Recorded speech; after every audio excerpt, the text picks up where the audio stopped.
happening now.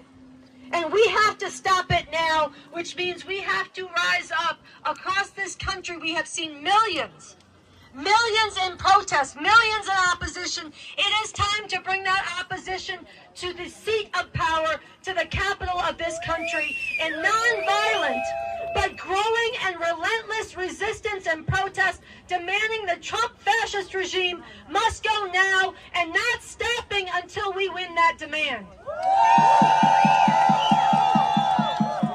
Lobsters! Yesterday, this Supreme Court vacated a stay on one of Trump's illegitimate fascist executive orders. Yesterday, this Supreme Court said that Donald Trump can stop the issuing of passports that correspond to people's gender identity. This is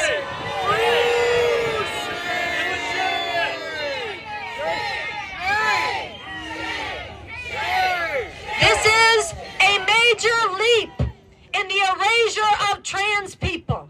This puts trans lives in danger, and this is an escalation towards Christian fascism and theocracy in this country. This morning, we are gathered as inside this court private hearings are going on, private conference, over whether this court will reopen the case that decided marriage equality. 10 years ago, across this country, same-sex couples gathered for the first time on courthouse steps. Yes. And they had their love validated, and they were able for the first time to have the legal right to marry, to raise children together, to visit each other in the hospital if they are sick or dying. Without any interference from the state, it became constitutionally protected in every state in this country. This was a hard-fought battle, and it made a difference, and it has shaped millions of lives and families.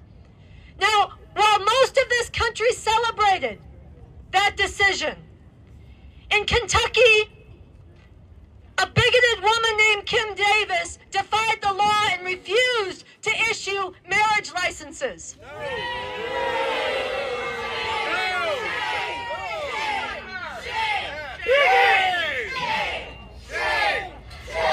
Today, this court is considering a case, an argument made by her lawyers that her rights were violated and that marriage equality was decided on the wrong basis and should not stand. So her hatred and bigotry, instead of being condemned, is being legitimized, and the rights of our LGBTQ family are being put on the chopping block, or at least brought up for question. And the reason I say chopping block is this is the same process that went on when the Supreme Court, this illegitimate fascist-packed Supreme Court, opened up again the question of women's fundamental right to abortion.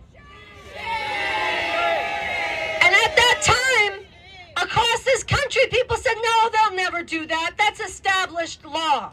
No, they'll never do that. That's a constitutionally protected right. No, they'll never get away with that. We've come too far. And people did not listen to our warnings that they were deadly serious about overturning women's right to abortion and slamming women backwards. And today, in half the states in this country, women are forced to have children against their will. This is a form of enslavement. It is barbaric.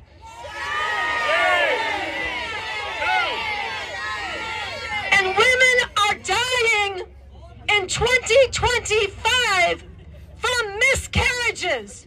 Not medical necessity, not dangerous conditions, but absolute unnecessary death and suffering, and a threat that hangs over every woman's life and every woman's dignity because of this court. We're not going back.